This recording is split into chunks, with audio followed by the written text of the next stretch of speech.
Welcome to the Prosper Project, the show that helps entrepreneurs build brands that impact the world and the bottom line. We know that success doesn't come in a one-size-fits-all package. That's why we're bringing you adaptable marketing strategies along with valuable insights from inspiring change makers, firebrands, and visionaries. I'm Lorraine Sugart, founder of the disruptive brand agency Prosper for Purpose. Now for this week's episode. Hello and welcome to episode 87 of the Prosper Project, our last episode for 2023. Would you agree that it's been a yin and a yang kind of year for most of us? Now, as we come to the end of this year, we're in a different kind of pull, wanting to be fully present to our family and friends during the holiday season, while also excited about the possibilities awaiting us in the new year.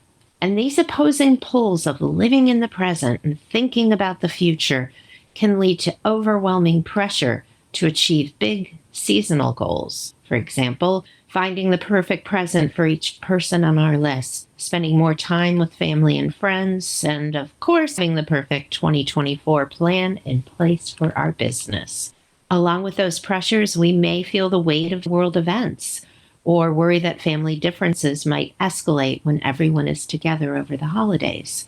It's enough to make us feel helpless, but we're not. I believe that goals are important, but grace is necessary. Grace for others and grace for ourselves. And I've been thinking a lot about grace lately. There's so much hatred expressed online. In last week's episode, I spoke with Evan Neerman about cancel culture. And here's what I'm left with. People make mistakes. Companies make mistakes. Politicians and even governments make mistakes. Not one of us is infallible. And yet, too often, the belief is that we should be. I went through a workshop many years ago where I was introduced to a concept called granting being. It basically means to give grace rather than pass judgment. Grace to people when they do things we do not like. Grace when we don't understand them. Think of someone you know who says or does something you really don't agree with. Grace is the gift of separating the person from the deed, acknowledging that one thing does not define them. How easy or difficult this is depends on how egregious the deed is, right? But what if it didn't? What if a hurtful comment at a holiday party could be met with a question, like, I'd like to understand why you feel that way? When we respond with grace, we open doors. When we respond with judgment, we close them. Now, I know this isn't easy. I've been at those parties, and it's just in the past handful of years that I've been able sometimes to approach difficult situations in this way. And I've been shut down. Some people don't want to explain, and some will judge you for asking.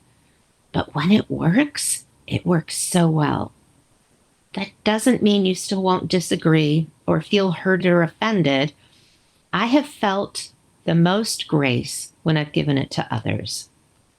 But you know when it's the most difficult to grant being or give grace? When it comes to ourselves. It's when we say, why bother setting goals? I never seem to achieve them. Or I didn't get accepted into a group or a class or a program. Therefore, I'm not good enough. It's when we compare ourselves to others and find ourselves lacking. You know when you hear that uninvited voice in your head whispering words of defeat? Things like, this is never going to work. Why bother? Or worse yet, you knew it wouldn't work. This is the harshest kind of judgment because it comes from inside us.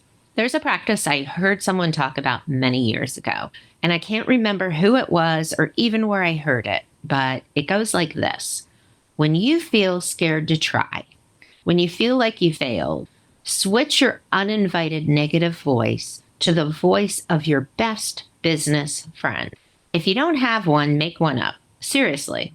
Imagine that person saying, you only fail if you don't try. Or, so what if that didn't go as planned? Figure out what you need to do differently and let's try again. Perhaps most importantly, imagine that voice when things do well. This is something we don't do, right? Imagine that voice saying, "See, I told you it would work." I hope that the last days of the year are filled with peace and that you grant and receive grace. And as you head into the new year, if you're looking for an easy, achievable, and fun way to set goals for your business and your life, join me on January 9th for Beyond the Vision Board, casting a magical strategic vision. This 2-hour session will help you lay out an inspiring, actionable plan for the next 3 years of your business. You'll receive an introduction video with what to do to prepare, along with a comprehensive workbook. Then on January 9th, we'll be live from noon until 2 p.m. Eastern to walk through your strategic vision.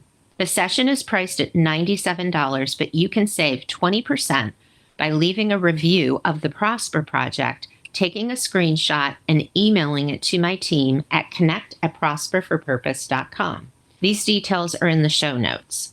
This strategic process is the one I've been using with my clients who don't want or need a lengthy strategic planning process. It has reduced their overwhelm and reconnected them to their purpose. A few things that I'll be covering in the workshop include the one thing that is critical to do before you begin your strategic vision process, why getting clear on how you want to feel is the key to creating an inspiring, achievable strategic vision, how to develop connected visions for each core area of your business and why they're important, how to know where to focus so that you can actually achieve your strategic vision, how to get over decision fatigue. This is a big one. And as a bonus, I'm also going to share how to eliminate your to-do list forever. Something that took me, 7 years of business to finally achieve. And as we come into the new year, think about the fact that it's time for us now, after a season of caring for other people, to take care of ourselves, to set goals in a smart and inspiring way, and to grant grace to ourselves and others. Before I end today's podcast, I do want to let you know that as part of my strategic vision, this podcast will relaunch in a few weeks with a new name. So stay tuned for details. I think you're really going to love the narrowed down focus and the content that I'm going to be bringing you. In the meantime, check out strategicvision.prosperforpurpose.com.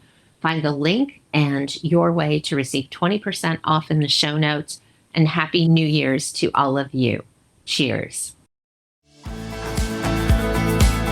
At Prosper for Purpose, we have a team of strategists and storytellers who are experienced marketers, accredited PR counselors, and published writers with an average of 16 years of experience. To find out what we can do for you, email connect@prosperforpurpose.com and put free consult in the subject line. Someone from our team will respond within 24 hours.